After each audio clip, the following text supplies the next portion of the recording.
My name is Nickel, Nickel, and before we get started, I would just highly suggest that you guys listen to this story till the very end. Also, if you guys have a story of your own that you'd like to share, even if it's not as intense as this one, check out the link at the top of the description where you can submit your story and also leave a comment. But for now, don't forget to drop a thumbs up and subscribe with notifications turned on so you don't miss the next video. My story basically goes as stereotypical, the alcoholic dad and the mom that doesn't pay too much attention to whatever's going on. Like, I had an old Xbox 360, like the bulky white ones, and I will spend most of my time there. But when it was like around 6-7 p.m., I will just turn it off and run to my room. You never knew how will he act when he came through that door. So I just basically turn off the Xbox like immediately and just run through my room, turned everything off and pretend I was asleep. Because if he came, drunk or with any intention, so he will come into the room that had the TV on, and he will just, where it got to the point like 11, when I was like 10, 11 years old, it got to the point where it just became,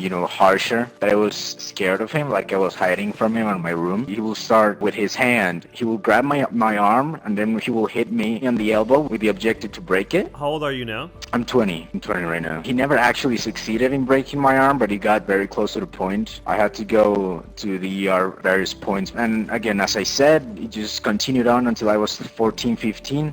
And at that point, I just said, I don't want to live this life anymore. Like, I cannot take it. At that point, I was still in high school because of my mom. I was trying to get my grades up to see if I got any kind of scholarship abroad, so I could escape in every opportunity I could. But I just said that I could not take this anymore. If I tried to talk to anyone, I tried school counseling many times. I had like a full-on record on it that only my mom knew about, but she didn't really pay a lot of attention to it. I still had it. I tried counseling many times. In high school, I only had like this friend. He was like my only friend that I had there, Jim. And Jim was like, they tell me that it's not gonna last forever. Like, this is only for the first years. When you get 18, you can do whatever you want and get out of there. Put a lawsuit on their head. I'm like, yeah, whatever. But what's gonna take like 18 years old? It's still like 4 or 5 years ahead of me. I was not gonna take 4 or 5 more years of that. So I told him my plan. That was, I'm planning on fleeing home, planning on skipping home, and I was wondering if you could,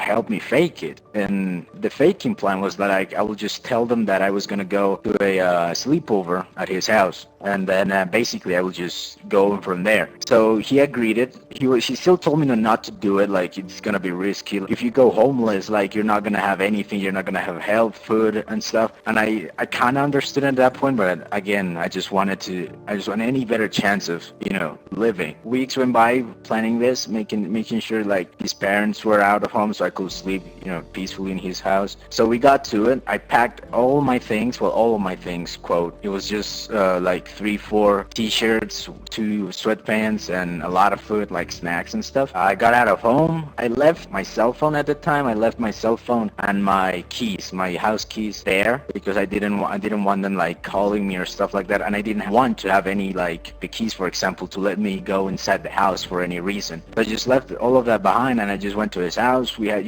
normal sleepover. He kept talking me through it. He was very persisting on not letting me do this because his dad was a law enforcement officer, so he knew he had to deal with homeless people, and he put this idea in my head. I will eventually go crazy, that I'll become like this meth head that's gonna start stabbing people left and right. He told me that put me to the idea that if I was gonna end homeless, I was gonna end up like crazy. But I just wanted to continue through it. The day after I did the sleepover, I just got out of his house and I just went on my way, planning not returning or seeing him again. It did hurt me leaving everything behind, because I was 15 at the time. What was I gonna do to make a life for myself out there? So it did hit me hard. I did start thinking through things a lot, like what if I endure this for 4 more years? What if I tell this to other people? But eventually the thought just went over my head, and I just decided to continue through it. And so first weeks it was hard because I didn't know what to do. I didn't know where to go. I didn't have anyone. I didn't have any kind of a second plan to go on about this. So I just took everything I could, kind of a blessing. If I found any decent food, if I found like any kind of pills that were like painkillers and stuff like that, because at that point I got sick from rummaging through garbage cans and things like that. I got pretty sick, so I was taking anything I could go, to stay afloat. I was not like the superhero pushing through it all. I was super scared, like I was gonna die on the streets. And eventually, I decided to go to the center of the city. I lived on the outskirts. It was like 30, 40 minutes to the downtown of the city. So I got to downtown because I knew that I will have more protection from, the alleyways and from other, homeless people that were there. It was like 2-3 weeks in my journey quotes, that I met this guy. I'm not gonna tell his name. I think he's probably dead anyway. So he was like 32, 33 years old. He was also homeless. He had been homeless for like his whole life as well. He knew everything. Like he knew the in and arounds of the streets. He was very well known by the locals. He kept a good relationship with them, and people will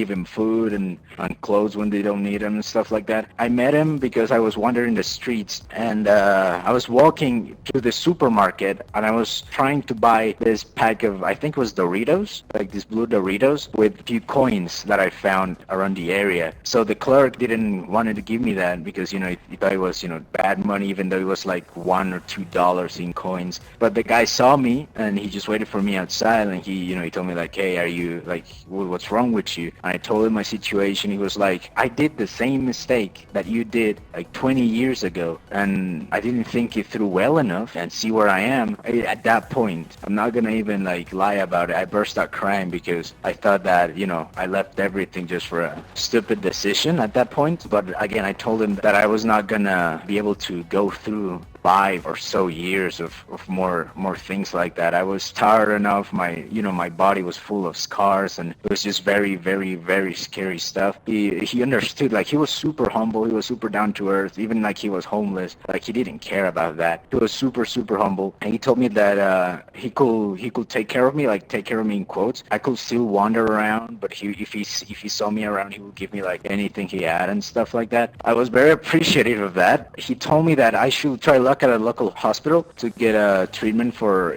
eventually the sickness that I had. It ended up being a pneumonia. So he told me that I should try luck at a local hospital. Like, it was walking steps from where we were. I didn't want to go there because at that point I knew, because I saw the posters about me, the missing child, like if you have any information, and I saw like passing around, people were like talking about it, and I knew that if I went to like a hospital or something, I was scared they will eventually find me. Like, they will like rat me out of the police or something. They were gonna make me go back to my house, which is what I didn't want. So I told him that I'm not gonna do that. Like, if I have to die with this goddamn pneumonia, I'll do it. He wanted me to live, which is like, I think the most awesome part. Like, he didn't care at the point when he met me, he didn't care that, his well-being, and he just like kind of transported into me. He reflected like everything he could get. He usually sold gummies and candy at the light stops, drivers and stuff. So every little thing he could get, he was just he will spend it in painkillers and on food, and he will mostly give those to me. So I grew very fond of this guy because he was very understanding and like of what I went through. Like, he didn't want to rat me out. He didn't want to like turn me in without me agreeing to it, because he knew what could that mean for me. So we got along pretty well. It was it was still hard for me. It was like mentally challenging. It was an entire something new that I could never ever thought myself of doing. But it was it was good experience, I guess, to teach myself, how to live up for myself, how to make something out of myself and not having to rely on the mercy of others or stuff like that. So it was like 4 or 5 months in that he told me that if we wanted to, survive on the streets, like now that we were 2 instead of him alone, if we wanted to survive on the streets, there was something that we needed to do in order to, bring money to keep ourselves living, like at the barely. Many people don't understand this. For example, in my country, they get the minimum wage, which they think like it's extremely abusive. They don't deserve that and stuff like that. But they really don't understand how much money is valuable until they're in a position where they really need it the most. Like in a life-saving kind of situation, they don't appreciate it that much. So even if they complain like they're gaining little money, they still blow it on unnecessary things. When I was in the situation,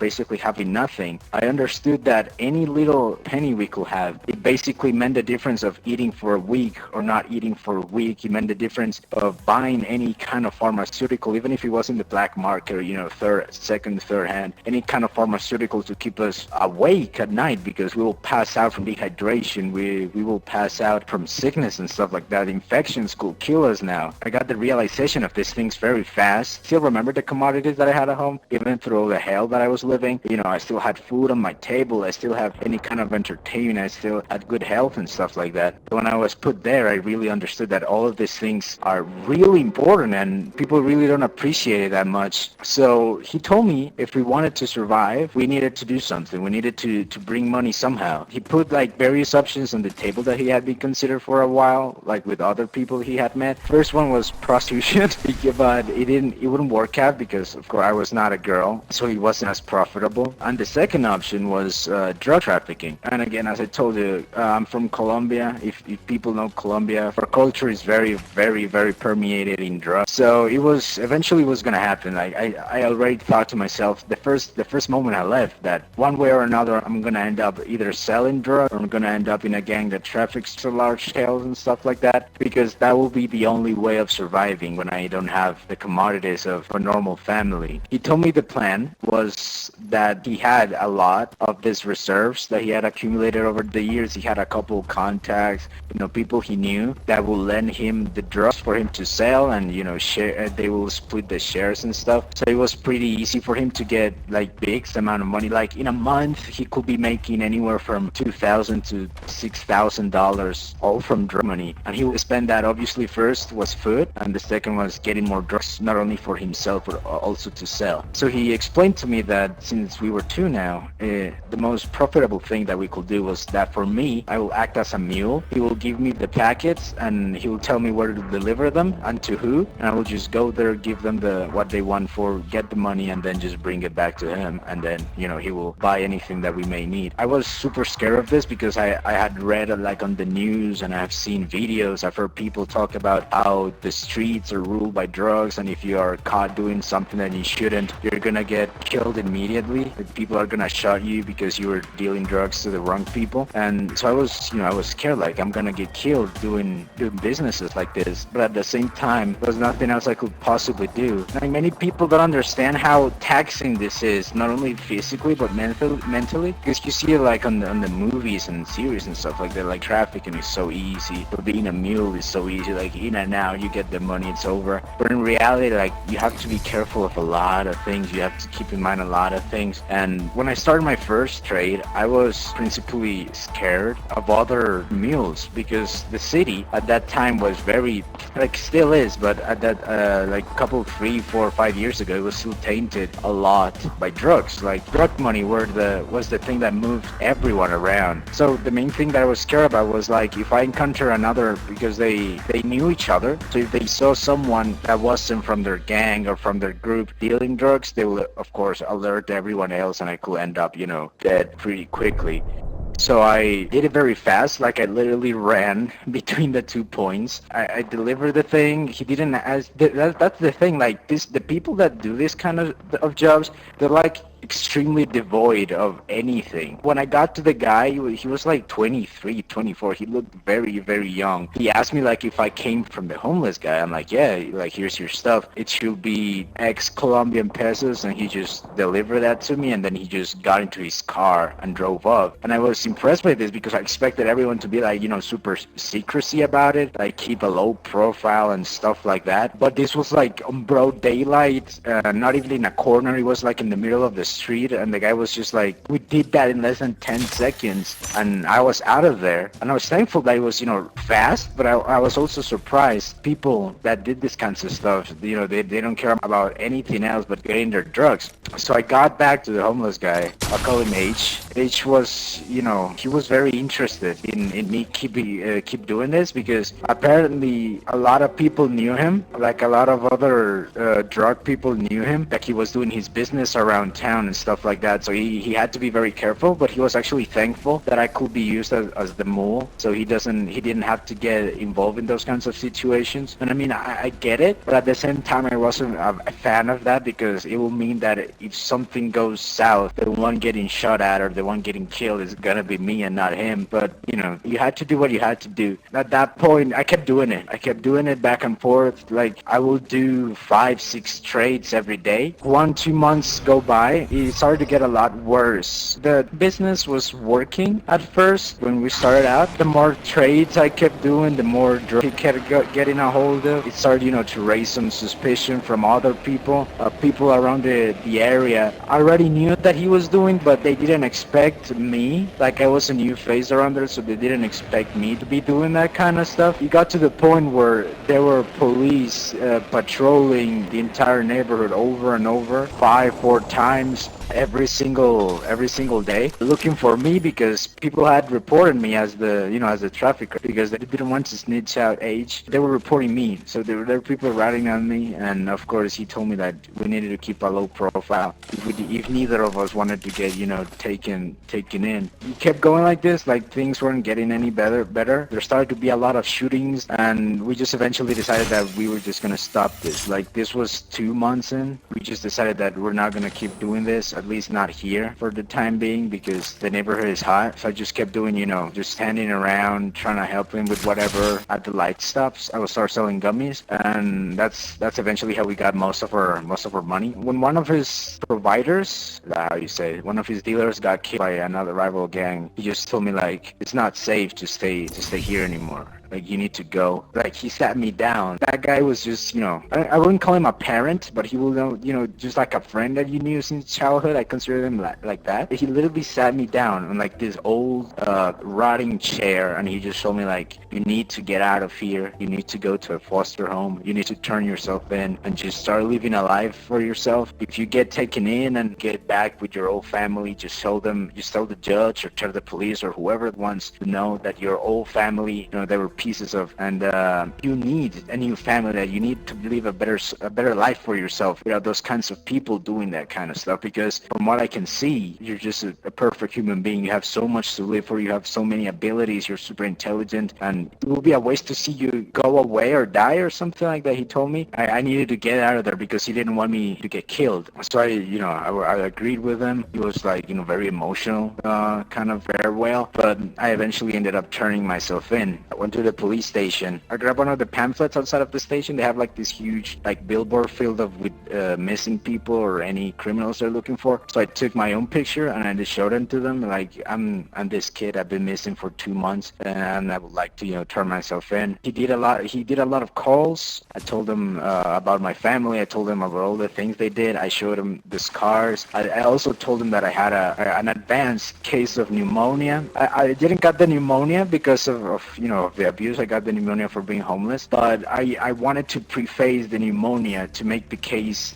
turn against me, to make it better for me. So I told him, like, all these things. He understood. He called a lot of people, and child services were there in like 1 or 2 hours after. They took me into their center. It was not a foster home. It was like a kind of like a detention center, more of like. They sat me there. They got like this general doctor to check me in. He told everyone around that I had pneumonia, that I had a bunch of infections, that my health was getting worse, and that if we didn't get me out of the streets, especially with the bad nutrition. I was still a teen. I was still 15 years old. If I didn't get the required nutrition, if I didn't get the required health, I will eventually end up dying. And also because of the conditions of the street, my sickness didn't kill me. The streets will eventually. At the detention center, I burst out crying. I burst out crying in kind of like joy. It was joy most of the thing, because I was grateful that I made it this far by myself, mostly by myself, because I still had to take care of myself. I still had to wash myself. I still had to control my pneumonia. I still had to control everything about me. And of course, I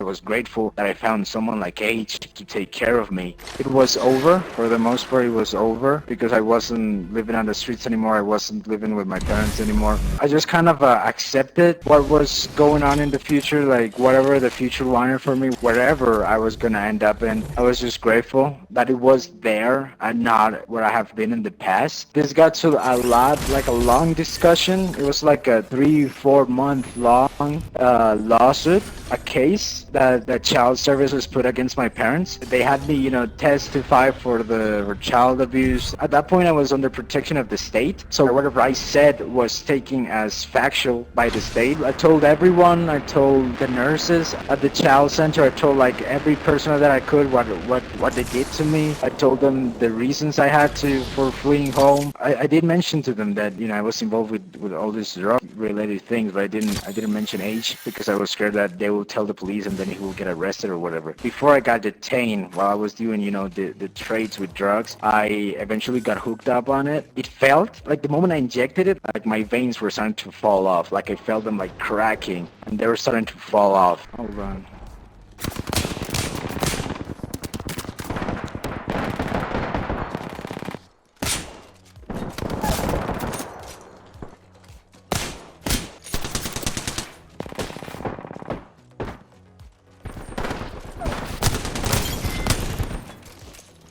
Oh, all right. The next time I woke up with like a huge headache. I started to vomit. I felt like I couldn't move my legs. I felt like my legs were paralyzed.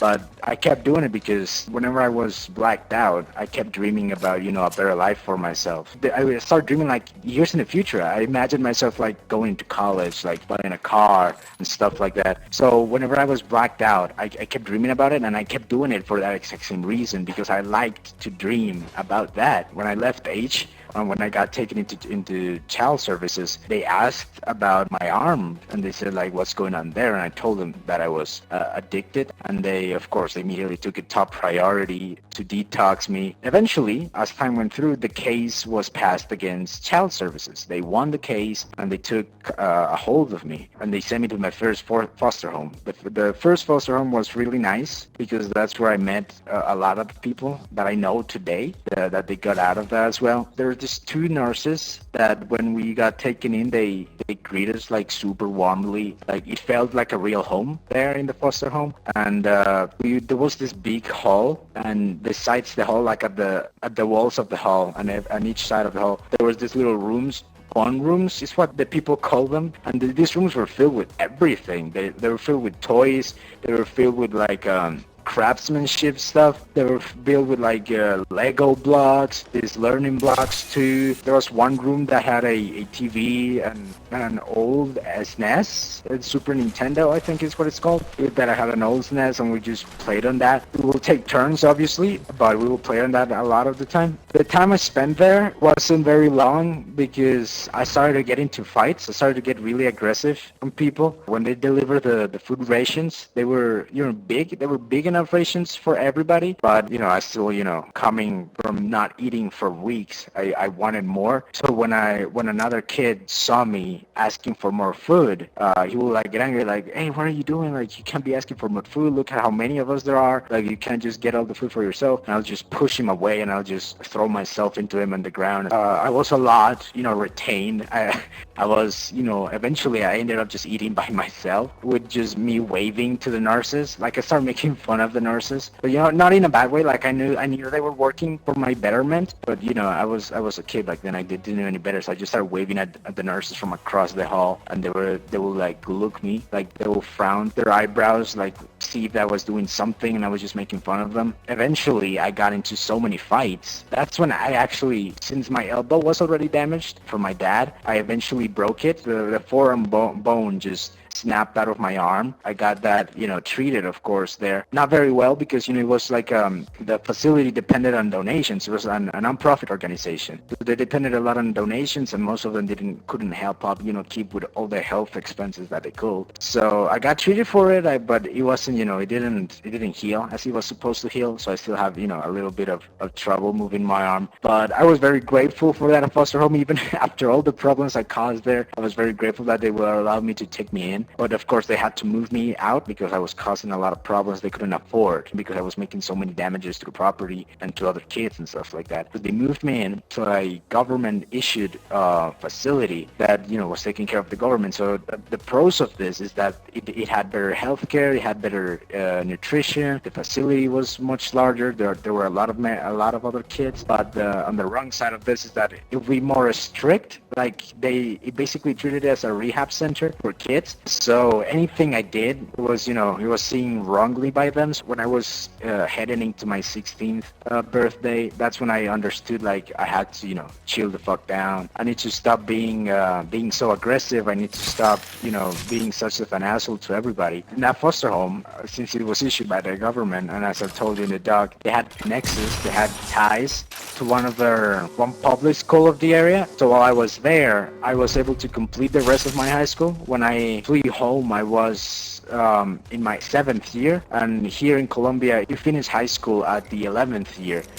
So they allowed me to finish high school there. I graduated, and I had that going for me, that I graduated from high school, from a real high school, that I had a high school diploma. And that's when I started to take things more chilled out. That's where I think in that foster home, that's where I got most of my traits that I have now. To be more quiet, to be more reserved, to not speak my mind out every single second. That's where I got more calm, basically because I was forced to. Otherwise, I would just end up being kicked to another foster home, and I didn't want that, because this one was actually, open and had a lot more of kids. I got along pretty well with everyone there, and it was actually the stay there was very, very nice. But eventually, when I got to my 17th birthday, they had to start, the adoption thing going on for me. They were gonna start it when I was 16, but since I was still under treatment for my addiction, I was still under treatment for my pneumonia. They prefer to keep me under government-issued assistant, I guess that's how you call it,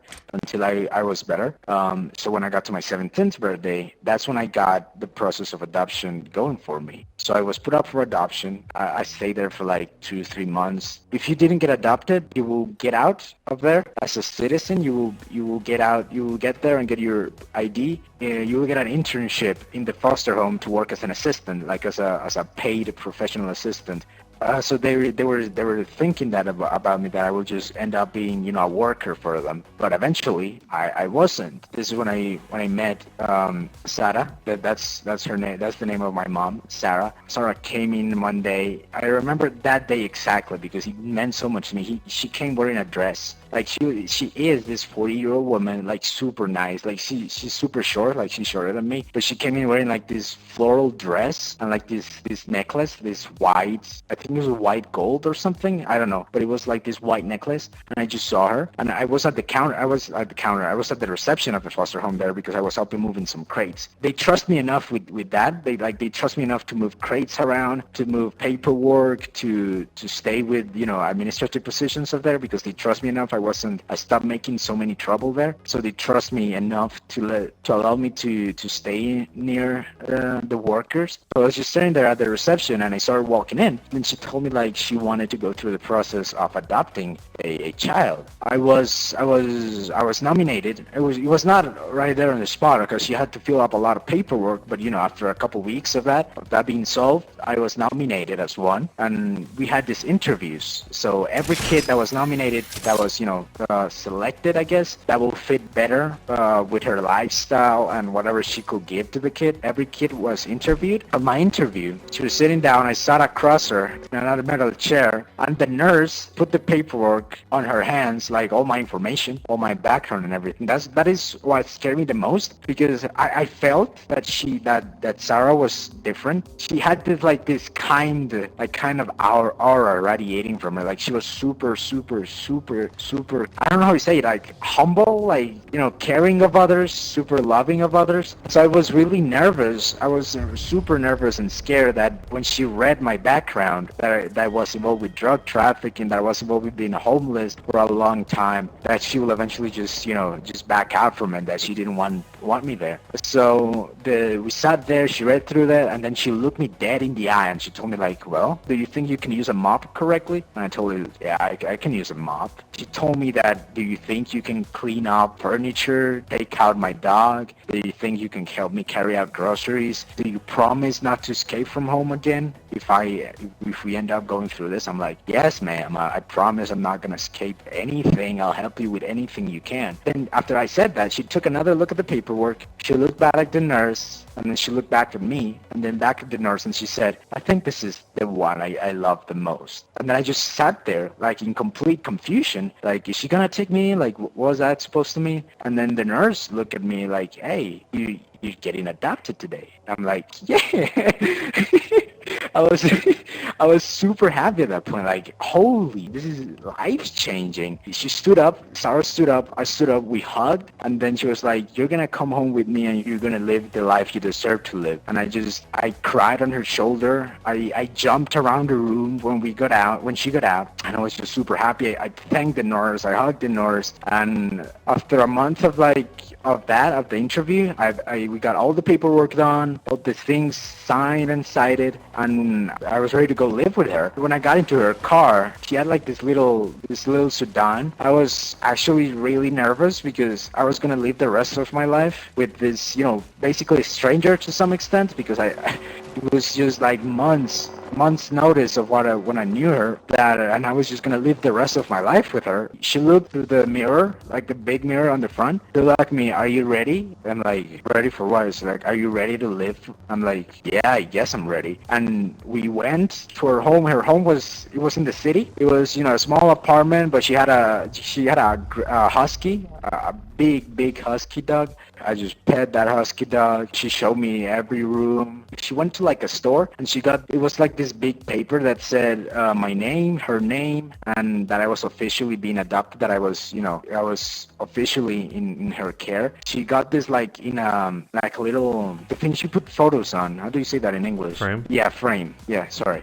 She got it like framed, and she put it up on a wall in my room, my now room, which is like this one. And I just, every time I wake up, when I wake up, I wake up to the adoption paper, like there, framed right on me. That's how basically I ended up where I am now. She still sends me to the hospital. She still sends me to a psychologist to get everything treated out. When I got to my 18th birthday and I got my legal ID and everything like that, she offered me to work with her because she had like a convenience store. This convenience store was like huge. It was like, it had like everything, like, your normal food store, but it also had like a section for clothing. It also had a section for pharmacy, and a lot of people worked there. So she offered me to work there as an assistant of her, with paperwork and with inventory and stuff like that. So of course I agreed to it. And that's how I basically ended up gathering enough money to go to college. Of course, she assisted with all the tuition fees and everything. 40, 50, 60%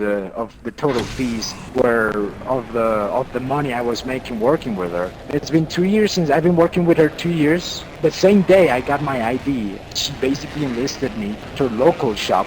In 2 years from that, this next semester, I'm going to college. I'm going to study engineering, mechatronical engineering. For what I can tell now, for everything I lived, from all the experiences I had, from everything, everything I've seen, everything I've heard, and everything I've experienced, and all the years I spent going through that, I just, like you said, if my story serves as any message from anyone that's out there struggling with any kind of problem, if you're being abused, if you're being bullied, if you're being whatever, if you think like giving up, like I thought many times and like I attempted many times while I was on the street eating from garbage bins, I tell everyone that you need to stay on your path. You need to keep your mind clear. If you give up to temptations, if you give to any kind of distractions, it will eventually consume you. Thankfully, and I thank God. I thank goddamn God for allowing me to live and tell this. But thankfully, I didn't end up dead on the streets by overdose of whatever substance, whatever it is that everyone is going through. You just need to keep your mind clear. And when you get to 18 years of age, you just get the f*** out of there, get a job and rent a little apartment, go to an Airbnb or whatever. Don't let any hole, don't let any person, don't let anyone ruin the life that you were given, because it is too precious to just go to waste. And I can assure you that now that I'm going to college, that I'm working full time, that I have a room for myself, that I have a roof above my head. I can tell you, for sure that thankfully I've lived long enough to tell this to people that they don't need anything else but themselves. I'm just thankful now that I've got all these things. I thank Sarah for coming into my life. I call her mom. Sometimes I call her mom. Sometimes I call her Miss Sarah, because all the documents that she has on the store, they go by Miss Sarah or Mrs. Sarah. So I sometimes call her Mrs. Sarah, but she's my mom now. I love her more than anything because she saved me. She saved me. That's the only way I can put it. She saved me, and I thank you now for allowing me to share my story with you. And if it makes it to a video, thank you. Thanking you for allowing me to talk to your viewers and tell them that there's more to life than just, violence and stuff like that.